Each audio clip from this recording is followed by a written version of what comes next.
அன்புமிக்க சகோதரிகளே சகோதரர்களே, உங்கள் அனைவருக்கும் வணக்கம். தொடுத்துறை மடிக்கணினி மற்றும் இணையதளம் வாயிலாக போட்டி தேர்வுகளுக்கு தயாராக வந்திருக்கும் உங்கள் ஒவ்வொருவரையும் அன்போடு வரவேற்கிறேன். கடந்த பதிவுகள் எல்லாவற்றிலையுமே டிஎன்பிசியினுடைய அப்டேட்டட் சிலபஸ்க்கு தேவைப்படுற மாதிரி பொது தமிழில் இருக்கக்கூடிய பல்வேறு விடயங்களை பேசியிருந்தோம். குறிப்பாக 85 கொஷின்ஸ் இலக்கணத்திலேருந்து வரப்போது அதெல்லாமே பார்த்துட்டு மீதம் இருக்கக்கூடிய பகுதி 7 இருக்கக்கூடிய 15 கேள்விகளுக்கு ஏற்ற மாதிரி திருக்குறள்லேருந்து நம்ம ஸ்டார்ட் பண்ணியிருக்கோம். ஸோ அப்படி ஒரு 8 அதிகாரங்கள் இல்லை ஒரு 9 அதிகாரங்கள் முடிச்சுட்டு 10வது அதிகாரமாக கண்ணோட்டம் அப்படின்றத இந்த பதிவில் நம்ம பார்க்க இருக்கிறோம். அப்போ கண்ணோட்டம் அப்படின்னா வேறு ஒன்றுமே இல்லை, இரக்கம் அப்படின்றது தான் கண்ணோட்டம் அப்படின்ற வார்த்தைக்கான அர்த்தம். சரிங்களா? அப்போ கண்ணோட்டம்னா வேறு ஒன்றுமே இல்லைங்க, இரக்கம், கருணை அப்படின்னு கூட எடுத்துக்கலாம் நம்ம. சரி, அப்போது அன்னை தெரசா அவர்கள் தான் அருமையாக சொல்லியிருப்பாங்க, இரக்கத்தான் பிறந்தோம் இரக்கத்தோடு வாழ்வோம் அப்படின்னு. உண்மையுமே ஒரு மகத்துவம் மிக்க ஒரு வார்த்தை தான் இல்லையா? எனிவே கெஸ்ட்டுமாக தான் அந்த உலகத்துக்கு எதையும் கொண்டு வரல, எதையும் கொண்டு போக போகிறதில்ல.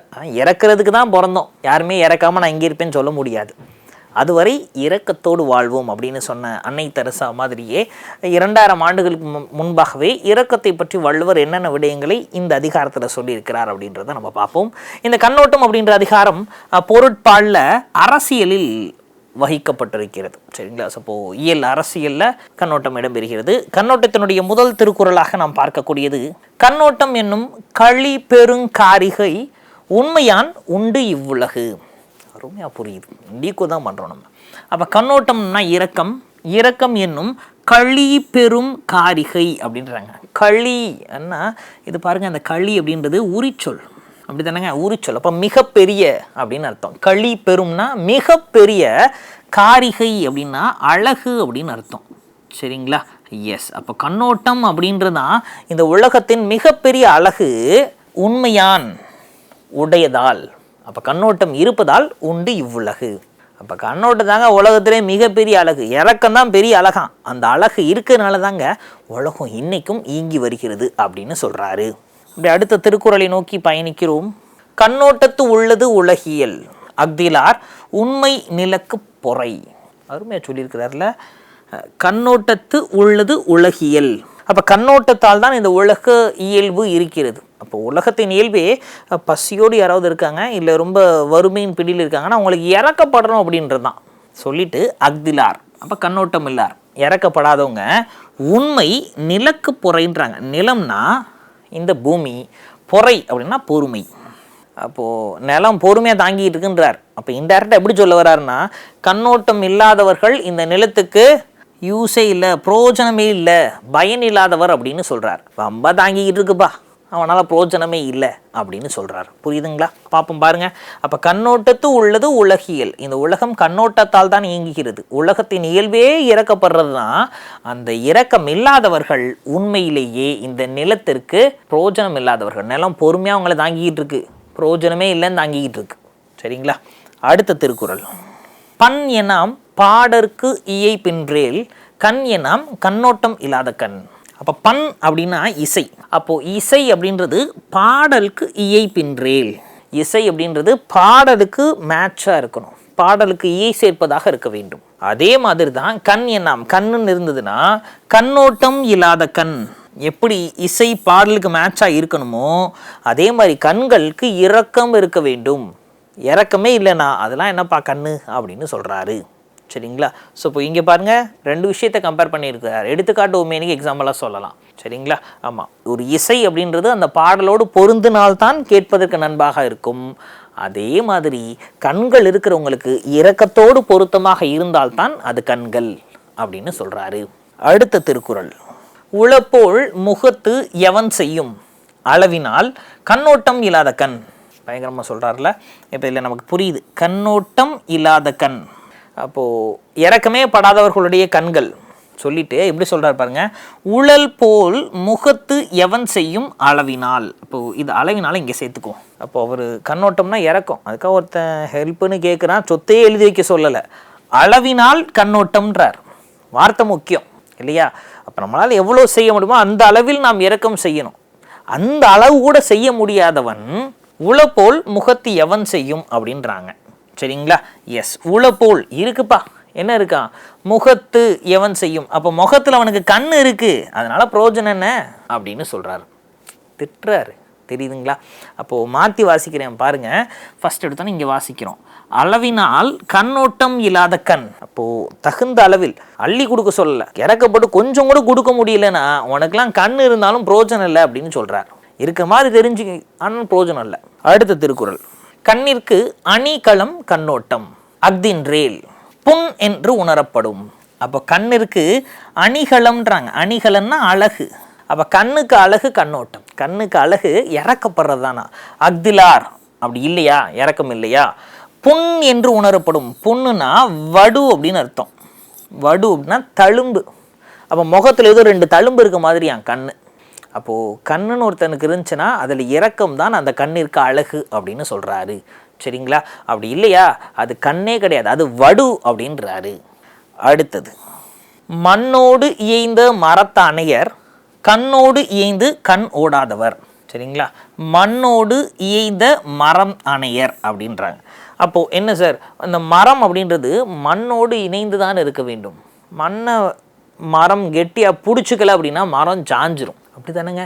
இந்த மரம் மண்ணை கெட்டியாக பிடிச்சிக்கணும், அப்போ தான் சாயாமல் அந்த மரம் இருக்கும் எவ்வளோ காற்றடிச்சாலும். அப்போது அணையர் அதே மாதிரி கண்ணோடு இயைந்து கண் ஓடாதவர் அப்படின்றாங்க. அப்போ கண் ஓடாதவர்கள் என்ன சொல்கிறாரு, எப்படி அந்த மரம் மண்ணை பிடித்து வைத்திருக்கிறதோ அதே மாதிரி கண்கள் இரக்கத்தை பிடித்து வைத்திருக்க வேண்டும் அப்படின்னு சொல்கிறார். சரிங்களா? அப்படியே இறக்கமே இல்லைன்னா மரம் மண்ணை விட்டுருச்சுன்னா சாஞ்சிரும். அதே மாதிரி கண்கள் இருந்தும் இறக்கப்படவில்லை என்றால் சாஞ்சிருவோம் அப்படின்னு சொல்ல வராரு. அடுத்த திருக்குறள், கண்ணோட்டம் இல்லவர் கண்ணிலர் கண்ணுடையார் கண்ணோட்டம் இன்மையும் இல் அப்படின்றார்.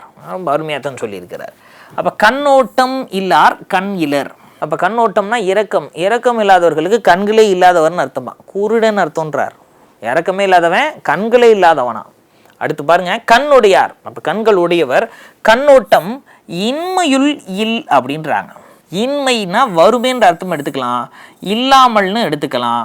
சரிங்களா? துன்பம்னு எடுத்துக்கலாம், எப்படினாலும் எடுத்துக்கலாம். ஆனால் இங்கே இந்த இன்மை அப்படின்றத நான் வறுமைன்னு எடுத்தாலும் சரி, இல்லை துன்பம்னு எடுத்தாலும் சரி, மீனிங் வருதா பார்ப்போமா?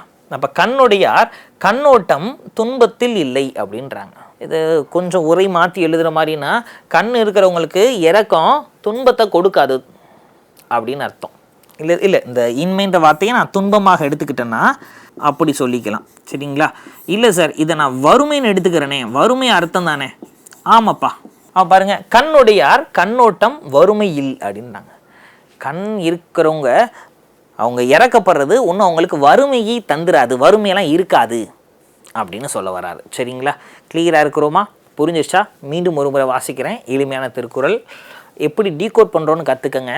அப்போ கண்ணோட்டம் இல்லவர் கண்ணிலர். கண் ஓட்டம்னா இரக்கம். இரக்கம் இல்லாதவங்க கண்களே இல்லாதவனா சொல்லிட்டு கண்ணுடையார். அப்போ கண்கள் இருக்கக்கூடியவங்க கண்ணோட்டம் இரக்கம் இன்மையுள் இல் அப்படின்னாங்க. அப்போ இன்மைனா நான் துன்பமாக எடுத்துக்கிட்டேன் அப்படின்னா இறக்கப்படுறவங்களுக்கு துன்பமே இல்லைன்னு எடுத்துக்கலாமா? இல்லை இதை நான் வறுமைன்னு எடுத்துக்கிட்டேன்னா இறக்கப்படுறவங்களுக்கு வறுமையே இழுக்காது, வறுமை இல் அப்படின்னு எடுத்துக்கலாம். சரிங்களா? எஸ். ஸோ அப்படியே அடுத்த திருக்குறளை நோக்கி பயணிக்கிறோம். கருமம் சிதையாமல் கண்ணோட வல்லாருக்கு உரிமை உடைத்து இவ்வுலகு. கருமம்னா என்ன? செயல், நம்மளுடைய கடமை. சரிங்களா? சிதையாமல் கடமை தவறாமல் கண்ணோட வல்லாருக்கு. ஏன்னா நிறைய பேர் இறக்கப்படுறேன் அப்படின்றத வச்சுக்கிட்டு நம்ம கடமையை மீறி இறக்கப்பட்டுருவோம். நாளைக்கு நீங்களே அரசு அதிகாரியாக இருக்கீங்க, யாரோ ஒருத்தவங்க உங்கள்ட்ட வந்து கண்ணை கசக்கிட்டு அழுகுறாங்க, ஐயோ நான் இறக்கப்படுறேன் அப்படின்னு நீங்கள் ஃபோர்ஜரி பண்ணிடக்கூடாது. புரியுதுங்களா? உங்கள் கடமை என்ன, உங்கள் லிமிட் என்ன, அதை தெரிந்து அதுக்குள்ளே தான் இறக்கப்படணும். அதை தான் இங்கே சொல்கிறேன். கருமம் சிதையாமல் உங்கள் கடமை தவறாமல் கண்ணோட வல்லாருக்கு இறக்கப்பட தெரிந்தவர்களுக்கு உரிமை உடைத்து இவ்வுலகு. இந்த உலகமே உங்களுக்கு உரிமை சொத்தாக்கி இருக்கும். இப்படி சொல்கிறார் சார். ஆமாம், ஒருத்தன் நேர்மையாக இருந்து இறக்கப்பட தெரிந்தது அப்படின்னா இந்த உலகம் அவனை ஏன் சொந்தக்காரன் அப்படின்னு சொல்லும். அதைத்தான் அப்படி சொல்கிறார். சரிங்களா? எஸ். அடுத்தது, ஒரு தாற்றும் பண்பினார் கண்ணும் கண்ணோடி பொறுத்தாற்றும் பண்பே தலை அப்படின்றாங்க. அப்போ ஒரு தாற்றும், ஒருத்து அப்படின்னா தண்டித்தல் அப்படின்னு அர்த்தம். அப்போ ஒரு தாற்றும் பண்பினார் கண்ணும். அப்போ தண்டிக்கிற பண்பை உடையவனுடைய கண்ணும். இப்போ நான்லாம் தப்பு பண்ணாலும் தண்டிச்சிருவேன் அப்படின்னு நினைக்கிறோம் இல்லைங்களா? நம்மள மாதிரி ஆட்களை சொல்கிறார். ஒரு தாற்றும் பண்பினார் கண்ணும். தப்பு பண்ணா அவனுக்கு தண்டனை கொடுக்கணும் அப்படின்னு நினைக்கிறவங்களுடைய கண்கள் கூட கண் ஓடி இறக்கப்பட்டு பொறுத்தாற்றும் பண்பே தலை. அப்போ தண்டிக்கணும்னு நினைக்கிறவங்க கூட இறக்கப்பட்டு பொறுமையாக இருந்தால் அதுதான் தலையாயது அப்படின்னு சொல்கிறாரு. சரிங்களா? எஸ். பெய கண்டும் நஞ்சுண்டமைவர் நயத்தக்க நாகரிகம் வேண்டுபவர். அப்போ பெய அப்படின்னா இடுதல்னு அர்த்தம். தட்டில் போடுறது, பெய போடுறது. பெய கண்டும் தட்டில் ஏதோ வைக்கிறாங்க, அதை பார்த்தும் நஞ்சு உண்டு அமைவர். அப்போ அவங்க வைக்கிறது விஷம்தான் அப்படின்றது தெரிஞ்சும் அதை எடுத்து சாப்பிட்றாங்க இல்லையா, அவங்கள நயத்தக்க நாகரிகம் வேண்டுபவர் அப்படின்னு சொல்கிறாங்க. நல்ல நயத்தக்க நாகரிகம் படைத்த நபர்கள், மிகப்பெரிய பண்புடையாளர், மிகப்பெரிய இரக்கத்தை உடையவர் அப்படின்னு சொல்கிறாரு. நல்லா ஒரு விஷயம் புரிஞ்சுக்கணும். இந்த நயத்தக்க நாகரிகம் வேண்டுபவர் அப்படின்றத பாசிட்டிவாக சொல்லியிருக்கிறாரு சார். ஒருவேளை இந்த திருக்குறள் பண்புடைமைன்ற அதிகாரத்தில் இருந்ததுன்னா நான் இதை எப்படி எடுத்திருப்பேன்னா, நயத்தக்க நாகரிகம் வேண்டுபவர்னா பண்புடையாளராக எடுத்திருப்பேன். பாசிட்டிவாக சொல்லியிருக்கிறார் இல்லைங்களா? பொறையுடைமையில சொல்லியிருந்தாங்கன்னா நயத்தக்க நாகரிகம் வேண்டுபவர் பொறுமை உடையவர் அப்படின்னு எடுத்திருப்பேன். ஈகன்ற அதிகாரத்தில் சொல்லியிருந்தாருன்னா நயத்தக்க நாகரிகம் வேண்டுபவர் கொடுக்க மனம் உடையவர், ஈகையில் சிறந்தவர்னு சொல்லியிருப்பேன். ஆனால் இங்கே நமக்கு கண்ணோட்டத்தில் வந்ததுனால இந்த நயத்தக்க நாகரிகம் வேண்டுபவரை நான் இரக்கமுடையவராக எடுத்துக்கொள்கிறேன். சரிங்களா? ஸோ இப்போ பாருங்கள், தட்டில் விஷம் வைக்கிறாங்கன்றதை தெரிந்தும் அதை சாப்பிடுபவர்கள் மிகப்பெரிய இரக்கத்தை உடையவர்கள், இரக்கத்தை வெளிப்படுத்துபவர்கள் அப்படின்னு சொல்கிறாரு. சரிங்களா? இந்த 10 திருக்குறளோட நமக்கு கண்ணோட்டம் அப்படின்ற அதிகாரம் முடிவுக்கு வருகிறது. அடுத்ததாக அன்புன்ற அதிகாரம் கொடுத்துருக்கிறாங்க. அன்பு நமக்கு நிறைய ஈஸியாக தெரிஞ்சது தான். அன்பிற்கும் உண்டோ அடைக்கும் தாள் ஆர்வலர் புன்கணீர் பூசல் தரும். இல்லைங்களா? அன்பிற்கும் உண்டோ அடைக்கும் தாள். அன்பை கட்டுப்படுத்த முடியுமா? ஆர்வலர் அன்பு உடையவர். சரிங்களா? புன்கணீர் பூசல் தரும். அப்போ நமக்கு அன்பானவர்கள் துன்பத்தில் இருந்தாங்கன்னா ஆட்டோமேட்டிக்காக நம்ம கண்ணீர் வந்துடும். அன்பை அப்படியே அணை போட்டு கட்டினா அடக்கி வைக்க முடியாது அப்படின்னு சொல்கிறாங்க. சரிங்களா? அதான் அன்பிற்கும் உண்டோ அடைக்கும் தாள் ஆர்வலர் புன்கணீர் பூசல் தரும் அப்படின்னு. சரிங்களா? எஸ். அடுத்த திருக்குறள். அன்பிலார் எல்லாம் தமக்குரியர் அன்புடையார் என்பும் உரியர் பிறர்க்கு. அப்போ அன்பிலார் எல்லாம் தமக்குரியர், அன்பு இல்லாதவன் எல்லாமே எனக்கு தான் வேணும் அப்படின்னு வேணாம். அன்புடையார் என்பும் உரியர் பிறர்க்கு. அப்போ அன்புடையவர்கள் தன் எலும்பு கூட மற்றவங்களுக்கு பயன்படட்டும் அப்படின்னு நினைப்பாங்களாம். எலும்பு எப்படி சார் பயன்படும்? அப்போ இங்கே என்பு அப்படின்றது எலும்பாக எடுத்துக்கல, எலும்போடு இருக்கக்கூடிய தன்னுடைய உடல், தன்னுடைய உழைப்பை எடுத்துக்கிறோம். சரிங்களா? அப்போ அன்பு இல்லார் எல்லாம் தமக்குரியர். அன்பே இல்லாதவன் எல்லாமே எனக்கு வேணும், ஷெல்ஃபிஷாக இருப்பானா. ஆனால் அன்புடையவன் தன்னுடைய உழைப்பிற்கு கூட பிறருக்கு மற்றவங்களுக்கு மகிழ்ச்சியை கொடுக்கணும், மற்றவங்களுக்காக நம்ம வாழ்வோம் அப்படின்னு நினைப்பாங்களாம். அடுத்த திருக்குறள். அன்போடு இயைந்த வழக்கு என்ப ஆறுயிருக்கு என்போடு இயைந்த தொடர்பு. பாருங்க, அன்போடு இயைந்த வழக்கு என்ப. வழக்கு அப்படின்னா வாழ்க்கை. அப்போ அன்போடு இயைந்த சேர்ந்த வாழ்க்கை என்ப. அப்போ அன்போடு சேர்ந்த வாழ்க்கை அப்படின்னு சொல்கிறாங்க இல்லையா, என்ப. அது எப்படியா? ஆறு உயிருக்கு. அப்போ நம்மளுடைய உயிர் இல்லைங்களா, சோல் அப்படின்றான் உயிர். ஆறு உயிருக்கு என்போடு இயைந்த தொடர்பு. என்புனா எலும்பு. அப்போ இந்த உயிருக்கு எலும்பு தேவையா? தேவை இல்லைங்களா? அப்போது நல்லா ஞாபகம் வச்சுக்கோங்க, உயிருக்கு எலும்பு தேவையா? இந்த எலும்பு என்போடு அப்படின்னா எலும்பு மட்டும் இல்லைங்க, எலும்பும் சடையும். அப்போ அதை உடலாக சொல்கிறாங்க. புரியுதா? என்புனா எலும்பு தான், ஆனால் எலும்போடு இருக்கக்கூடிய உடல் அப்படின்றத சொல்கிறாங்க. சரிங்களா? அப்போ இந்த உயிருக்கு எப்படி உடல் தேவையோ, உயிருக்கும் உடலுக்கும் என்ன தொடர்பு இருக்குது? ஐயா, உயிர் மட்டும் இருந்ததுன்னா அது ஆவி, உடல் மட்டும் இருந்ததுன்னா அது பிணம். அப்போ இந்த உயிரும் உடலும் சேர்ந்து இருந்தால் தான் மனுஷன் இல்லைங்களா? அப்போ நமக்கு உயிர் மட்டும் இருந்தால் ஆவின்னு சொல்லிடுவாங்கல்ல, உடல் மட்டும்தான் அது பிணம்னு சொல்லிடுவாங்கல்ல. ரெண்டுமே இருந்தால் தாங்க மனுஷன். அப்போ உயிருக்கும் உடம்புக்கும் என்ன தொடர்பு இருக்கோ அதே தொடர்பு தான் இங்கே அன்புக்கும் வாழ்க்கைக்கும். அன்பு மட்டும் இருந்து வாழ்க்கை நெறி நல்லா இல்லைன்னா பிரயோஜனம் இல்லை, வாழ்க்கை மட்டும் இருந்து வாழ்க்கையில் அன்பே இல்லைனாலும் பிரயோஜனம் இல்லை. வாழ்க்கையில் அன்பு தான் முக்கியம் அப்படின்றத சொல்கிறாரு. சரிங்களா? எஸ். அடுத்த திருக்குறளை நோக்கி அப்படியே பயணிக்கிறோம். அன்பு ஈனும் ஆர்வம் உடைமை அது ஈனும் நண்பு என்னும் நாடா சிறப்பு. அப்போ அன்பு ஈனும்ன்றாங்க. அப்போ அன்பை கொடுக்கும், ஈனும்னா கொடுக்கும் அன்பு கொடுக்கும்.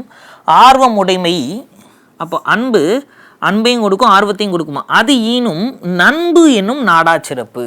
இங்கே அது அப்படின்னு அன்பை சொல்கிறாங்க. சரிங்களா, அன்பு ஈனும் ஆர்வம் உடைமை. அப்போ அன்பு கொடுக்குது, எதை கொடுக்குதா, ஆர்வத்தை கொடுக்கிறது. அன்பு தான் ஆர்வத்தை கொடுக்கிறது. சரிங்களா, அப்போ அன்பு ஈனும் ஆர்வமுடைமை. சரி, சொல்லிட்டு அது ஈனும். அப்போது இந்த அது ஈனும் அப்படின்றது அன்போடு இருக்கக்கூடிய ஆர்வமும் சேர்த்து சொல்கிறார். அன்பும் ஆர்வம் இது ரெண்டுமே, அந்த அன்பும் ஆர்வமும் எது, நண்பு என்னும் நாடா சிறப்பு. நண்பு அப்படின்னா நட்பு அப்படின்னு அர்த்தம். நாடா அப்படின்னா நாடாமல். நட்புன்னு ஒன்று இருந்துச்சுன்னா நம்ம யாரையும் நாட வேண்டிய அவசியம் கிடையாது, நட்பே பார்த்துக்குறோம் இல்லைங்களா. அதான் அவர் நாடா சிறப்பு அப்படின்றார். யாரையும் எதிர்பார்த்து இருக்க வேண்டிய அவசியம் கிடையாதுங்க, அன்பு இருக்குது, அதான் சொல்கிறார் பாருங்க. அப்போ அன்பு ஈனும் ஆர்வம் உடைமை. அன்பு தான் ஆர்வத்தை கொடுக்கிறது, அது ஈனும். அப்போ அந்த ஆர்வமும் அன்பும், இல்லை ஆர்வம்னே கூட எடுத்துக்கலாம், ஆர்வம் ஈனும் நண்பு ஈனும் நாடா சிறப்பு. சரிங்களா, அந்த ஆர்வம் தான் நமக்கு நட்பு என்ற யாரையும் எதிர்பார்க்காமல் இருக்கக்கூடிய ஒரு சிறப்பை கொடுக்கிறது. அடுத்தது, அன்புற்று அமர்ந்த வழக்கு என்ப வையகத்து இன்புற்றார் எய்தும் சிறப்பு. அப்போ அன்புற்று அமர்ந்த வழக்கு அப்படின்னா வழக்கம் அப்படின்னு எடுத்துக்கலாமா. வழக்கம், வழக்கம்னா வாழ்க்கை நெறி, வழக்கமாக வாழக்கூடியது. அப்போ அன்புற்று அமர்ந்த வழக்கு என்ப, அப்போ அன்போடு இருக்கக்கூடிய வாழ்க்கை என்பது வையகத்து இந்த உலகத்தில் இன்புற்றார் எய்தும் சிறப்பு. இன்புற்றார்னா மகிழ்ச்சியோடு இருக்கிறவங்க அடையக்கூடிய சிறப்பு. சரிங்களா, அப்போது இந்த இடத்துல என்ன சொல்ல வராரு, இந்த உலகத்தில் அன்போடு இருப்பவர்கள் தான் மகிழ்ச்சியாக வாழ்கிறார்கள் அப்படின்னு சொல்கிறாங்க. அப்படியா, கரெக்டாக தான் சொல்லியிருக்காரா? எஸ், ஆப்வியஸாக கரெக்டு.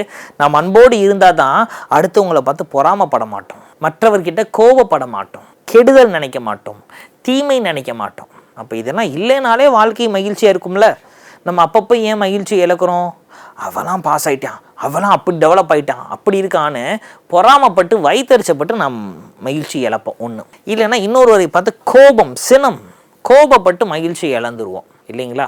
இல்லைன்னா பொறுமையின்மையால் மகிழ்ச்சி இழந்துருவோம். அப்போ எல்லாவற்றுக்கும் ஒரே விடை அன்பு தான். சரிங்களா, அதைத்தான் இங்கே சொல்கிறாரு, அன்புற்று அமர்ந்த வழக்கு என்ப. அப்போ அன்போடு வாழக்கூடிய வாழ்க்கை என்பது தான் வையகத்து இந்த உலகத்தில் இருக்கக்கூடிய இன்புற்றார் எய்தும் சிறப்பு. அப்போ அந்த உலகத்தில் மகிழ்ச்சியோடு இருக்கக்கூடியவர்கள் அடையக்கூடிய சிறப்பு அதுதான்.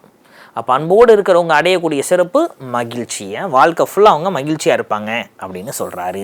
அறத்திற்கே அன்பு சார்பு என்ப அறியார். அப்போது அறம் இருக்குது இல்லையா, அறத்திற்கு அன்பு தாங்க சார்பு. சார்புனா அன்பை சார்ந்தது. அப்போது அறத்திற்கு அன்பு தாங்க அப்படின்னு சொல்கிறாங்க. இந்த அன்பு அறத்தோடு சேர்ந்தது அப்படின்னு சொல்கிறவங்க எல்லாம் அறியார், தெரியாதவங்க. இப்போ அறம் அப்படின்றது அன்போடு சேர்ந்தது. இப்போ அன்பு இருந்தால் அறம் இருக்கும் அப்படின்னு சொல்கிறாங்க இல்லையா, அவங்களாம் தெரியாதவங்களாம். என்ன தெரியாதவங்களாம், மரத்திற்கும் அக்தே துணை. மரம்னா வீரம் அப்படின்னு அர்த்தம் இல்லைங்களா. மரம்னா வீரம், இந்த வீரத்திற்கும் எதுதான் துணையா, அன்பு தான் துணையா. அப்போ அன்பு அறத்திற்கு மட்டுமல்ல மரத்திற்கும் துணை அப்படின்னு வள்ளுவர் சொல்கிறாரு. சரிங்களா, அப்போ அறநெறியோடு வாழ்வதற்கு மட்டுமல்லாமல் வீரத்தோடு வாழ்வதற்கும் அன்பே துணையாக இருக்கிறது. அதுதான் அப்படி அழகாக சொல்லியிருக்கிறாரு. மீண்டும் ஒரு முறை வாசிக்கிறேன் பாருங்க. அறத்திற்கே அன்பு சார்பு என்ப அறியார், மரத்திற்கும் அக்தே துணை. சரிங்களா, சரி. அப்படியே அடுத்த திருக்குறளை நோக்கி பயணிக்கிறோம். என்பில் அதனை வெயில் போல காயுமே, அன்பில் அதனை அறம் அப்படின்றாங்க. அப்போது என்பில் அதனை அப்படின்றாங்க. என்பில் அப்படின்னா என் கூட்டல் இல் அப்படின்னு அர்த்தம். சரிங்களா, என்பு கூட்டல் இல். அப்போ என்பு அப்படின்னா எலும்பு. அப்போ என்பில் அப்படின்னா என்பு கூட்டல் இல். என்புனா எலும்பு, இல்லுனா இல்லை. அப்போது எலும்பு இல்லை, அதனை வெயில் போல காயுமே. எலும்பே இல்லாமல் இருக்கக்கூடிய உயிரினங்கள் சொல்லுங்கள். பாம்பு எலும்பே கிடையாது, புழுக்கெல்லாம் எலும்பே இருக்காது, அது வெயில் போல் காயுமே. அதனால் காயும். உடம்பு போட்டு நம்ம எலும்பு இல்லைன்னா அது தரையோடு தேய்ச்சி தானே உடம்பு காஞ்சிருது. சரிங்களா, ஆமாம். அன்பில் அதனை அறம் அப்படின்றாங்க. அப்போது வெயில் போல எலும்பே இல்லாதது வெயில்ல தரையோட தரையாக உரசி உரசி காயும் இல்லையா, அது மாதிரி அன்பில் அதனை அறம் அப்படின்றாங்க. அப்போ அன்பில் அப்படின்னா அன்பு கூட்டல் இல், ஏன்னா நமக்கு பிரித்தெழுதுக அப்படின்றதும் இருக்குது இல்லைங்களா. அப்போது அன்பில் அப்படின்னா அன்பு கூட்டல் இல்லுன்னு அர்த்தம், அன்பு கூட்டல் இல். சரிங்களா. அதனை அறம், எப்படி எலும்பே இல்லாததை வெயில் வாட்டி வதைக்குமோ அதே மாதிரி அன்பே இல்லாதவர்களை அறம் வாட்டி வதைக்கும் அப்படின்னு சொல்கிறாரு. சரிங்களா. இஸ்போலன்ற வார்த்தை வெளிப்படையாக வந்ததுனால இங்கே உவமையணியை பயன்படுத்தியிருக்கிறோம். சரிங்களா. நம்ம பயன்படுத்தலை, வள்ளுவர் உவமையணியை பயன்படுத்தியிருக்கிறாரு, நாம் அதை எடுத்து சொல்கிறோம். சரிங்களா. அப்போது எலும்பே இல்லாததை வெயில், ஏன் வெயில் வாட்டி வதைக்குதுன்னா எலும்பு இல்லாத உயிரினங்கள் ஊர்ந்து தான் செல்லணும். அப்போ அது உடம்பு ஃபுல்லாக மண்ணில் தேய்ச்சி தேய்ச்சி காயும், வெயிலோட சூட்டுக்கு அதுக்கு அது உடம்பு ஃபுல்லாக வெயில் பாடாப்படுத்திடும் இல்லைங்களா. நிலம் சூடாக இருக்கப்போ நம்ம பாருங்கள், பாதம் மட்டும்தான் நிலத்தில் படும் இல்லையா, அதுவும் ஷூ போட்டுக்குவோம் செருப்பு போட்டுக்குவோம். ஆனால் வெயிலினுடைய சூடை இந்த பாம்பால் தாங்க முடியாது, ஏன்னா நிலம் சூடாக இருக்கும், பாம்பு அதில் தான் ஊர்ந்து போகணும், புழுக்கள் அதில் தான் ஊர்ந்து போகணும். அப்போ எலும்பே இல்லாத உயிரினங்களுக்கு வெயில் ரொம்ப சூடாக்கிருச்சு இந்த பூமி அப்படின்னா பாதிக்கப்படும். அதே மாதிரி தாங்க அன்பே இல்லை அப்படின்னா அதுக்கு அறம் பாதிப்பை ஏற்படுத்தி விடும் அப்படின்னு சொல்கிறாரு. அடுத்தது, அன்பு அகத்து இல்லா உயிர் வாழ்க்கை வன் பார்க்கன் வற்றல் மரன் தளிர் தற்று. அப்போ அன்பு அகத்து, அகம்னா மனசு, அன்பு அகத்து மனசுக்குள்ள இல்லாமல் இருக்கக்கூடிய உயிர் வாழ்க்கை, வாழக்கூடிய வாழ்க்கை. அன்பே இல்லாமல் வாழக்கூடிய வாழ்க்கை எப்படி இருக்கான், வன் பார்க்கன். அப்போ வன் பார்க்கன்னா பாலை நிலம், பாலை நிலத்தில் வற்றல் மரம் தளிர்த்தற்று, பாலை திணை பாலை நிலத்தில் வத்தி போன ஒரு மரம் தளிர்க்க வாய்ப்பு இருக்கா, இல்லை, அது பாலையில் இருக்குது. அப்போது வத்தி போன ஒரு மரம் தளிர்க்க முடியாதுங்க, அற்று. அதே மாதிரி தான் அன்பே இல்லாத வாழ்க்கை நல்லா வாழ முடியாது. கிளியராக இருக்கா. அப்போ பாலையில் ஒரு மரம் எப்படி தளிர்க்க முடியாதோ அதே மாதிரி அன்பே இல்லாத வாழ்க்கை வளர்ச்சியை கொடுக்காது, தளிர்க்க முடியாது, வாழ முடியாது அப்படின்னு சொல்கிறாங்க. அடுத்த திருக்குறள், புறத்துறப்பு எல்லாம் எவன் செய்யும் யாக்கை அகத்துறப்பு அன்பில் அவருக்கு. அப்போ புறத்து உறுப்பு, புறத்துறுப்பு அப்படின்னா புறத்து கூட்டல் உறுப்பு அப்படின்னு அர்த்தம். அப்போ வெளியே இருக்கக்கூடிய உறுப்பு, ஆர்கன்ஸ், வெளியே பார்க்கக்கூடியது. புறத்துறுப்பு எல்லாம் எவன் செய்யும் யாக்கை, யாக்கைனா உடல் அப்படின்னு அர்த்தம். சரிங்களா. எஸ். அப்போ உடம்புக்கு புறத்துறுப்பு எல்லாம் எவன் செய்யும், என்ன பிரயோஜனம், எவன் செய்யும்னா என்ன பிரயோஜனம், என்ன பயன் அப்படின்னு அர்த்தம். சரிங்களா. எவன் செய்யும் யாக்கை உடம்புக்கு, அகத்துறுப்பு அன்பில் அவருக்கு. அகத்து உறுப்புனா மனதுக்குள் இருக்கக்கூடிய உள்ளே இருக்கக்கூடிய உறுப்பில், அப்போ இதயத்தை சொல்கிறார், உள்ளே தானே இருக்குது, பார்க்க முடியாதுல்ல எல்லாராலையும். அப்போ அகத்து உறுப்பு அன்பில் அவருக்கு அப்படின்றாங்க. சரிங்களா. அன்பில் அவருக்கு அப்படின்னா அன்பு இல் அவருக்குன்னா அன்பு இல்லாதவருக்கு. அப்போ பாருங்கள், கம்பேர் பண்ணுவோம். அப்போது உடல் உள்ள இருக்கக்கூடிய உறுப்பில் அன்பு இல்லாதவர்களுக்கு, உடம்புக்குள்ளே இருக்கக்கூடிய உறுப்பு இதயத்தை சொல்கிறாரு போல், இதயத்தில் அன்பு இல்லாதவர்களுக்கு புறத்துறுப்பு வெளியே இருக்கக்கூடிய உறுப்புகள்லாம் இருந்தாலும் என்ன பிரயோஜனம், அன்பே இல்லையே அப்படின்னு சொல்ல வராரு. சரிங்களா. இதில் யாக்கை அகத்துறுப்பு அப்படின்றது இதயத்தை குறிப்பதாக சொல்கிறார், உள்ளுக்குள்ளே இருக்கக்கூடிய ஒரு உறுப்பு. அடுத்த திருக்குறள், அன்பின் வழியது உயிர்நிலை அஃது இல்லாருக்கு என்பு தோர் போர்த்த உடம்பு. அப்போ அன்பின் வழியது உயிர்நிலை. அப்போ அன்போடு இருப்பது தான் உயிர்நிலை, உயிர் பெற்று நம்ம உயிரோடு இருக்கிறதுக்கு சமமாக. அன்போடு இருந்தால் தான் உயிரோடு இருக்கிறானே அர்த்தமா. அப்படி சொல்லிட்டு என்ன சொல்கிறார் பாருங்க, அஃதிலாருக்கு அது இல்லாதவர்களுக்கு என்பு தோல் போர்த்த உடம்பு. என்பு அப்படின்னா நம்ம என்னன்னு பார்த்தோம், எலும்பு அப்படின்னு பார்த்தோம். சரிங்களா. எஸ். அப்போ என்ன சொல்ல வராதிங்க, என்பு தோல் போர்த்த உடம்புனா எலும்பு தோலை போற்றி இருக்கக்கூடிய உடம்புன்றார். அப்போ எலும்பு தோலை போற்றி தான் இருக்கணும், கரெக்டாக தான் சொல்லியிருக்காரு. அப்போ என்பு தோல் போர்த்த உடம்புனா ஐயா அப்போ என்ன சொல்ல வராரு, உயிர்நிலைக்கு ஆப்போசிட்டாக சொல்கிறாருங்க. அப்போது எலும்புக்கு மேலே தோல் போத்தி இருக்கு இருந்தால் போதுமா, உயிர் வேணும்ல.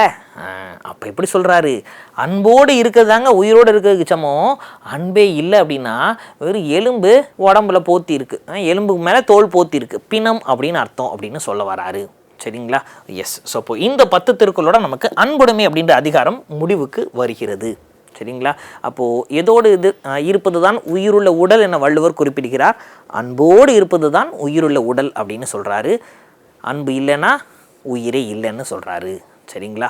சூப்பருங்க. ஸோ இப்போ இந்த 20 திருக்குறள் அப்படின்றது நமக்கு நிறையா ப்ரீவியஸில் கேட்ட மாதிரி இருக்கும். ஸோ இப்போ திருக்குறள் பொறுத்த வரைக்கும் இதனுடைய அர்த்தம் நமக்கு முக்கியமாக கண்டிப்பாக முக்கியம். அது போக பிரித்தெழுதுக சேர்த்தெழுதுகளை ஏதாவது வார்த்தை கொடுத்து கேட்பாங்க. அக்திலா இருக்குது, பிரித்தெழுதுக. அக்து கூட்டல் இலா இருக்குது. ஸோ பிரித்தெழுதுகளை கேட்கலாம். சரிங்களா? இல்லை ஏதாவது ஒரு வார்த்தையை கொடுத்து அதை அருஞ்சொற்பொருளில் கேட்கலாம். இப்போ பாருங்கள், என்பு அப்படின்ற வார்த்தைக்கு என்ன பொருள்? என்புனா எலும்பு. ஸோ புரியுதுங்களா? அப்போ திருக்குறள் படிக்கிறப்ப திருக்குறளினுடைய அர்த்தத்தை நாம் படிப்பது எவ்வளவு முக்கியமோ அதே மாதிரி அதில் இருக்கக்கூடிய சீர்களையும் நம்ம படிச்சுக்கணும். அப்போ பிரித்தெழுதுக அப்படின்றது தெரியணும், அருஞ்சொற்பொருள் அப்படின்றது நமக்கு தெரிஞ்சுக்கணும். சரிங்களா? திருக்குறள் இல்லாமல் நம்மளால் எக்ஸாம்ஸ் கிளியர் பண்ண முடியாது. ஸோ திருக்குறளை ரொம்ப ப்ரிஃபரன்ஸ் கொடுத்து சூப்பராக படிச்சுக்கோங்க. மீண்டுமாக வேறொரு பதிவில் சூப்பராக சந்திக்கலாம். தொடர்ந்து இணைந்திருங்கள். நன்றி.